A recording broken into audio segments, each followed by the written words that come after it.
Hey guys, it's Dr. Hub. Today we look at the recommendations for the total weight gain during the pregnancy by the pre-pregnancy BMI. So under each category, let's see. In the underweight category,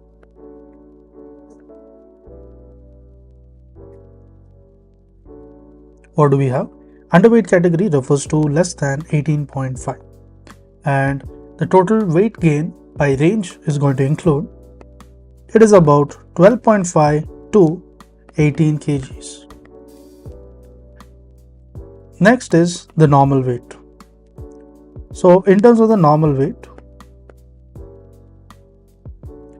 it will be the BMI of 18.5 to the 24.9.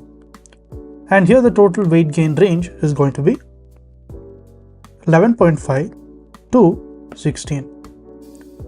Then we move on to the overweight category. So here in overweight, it will be a BMI of 25 to 29.9. And what will be the total weight gain? The weight gain is going to be,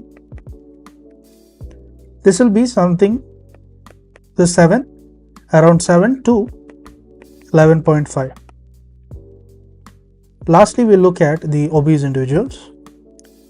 So in terms of obese, we are looking at the BMI which is more than 30. So greater than 30 is what we call as obese. So here the total weight gain by range is 5 to 9.1. So the more underweight there is, the more the total weight gain range.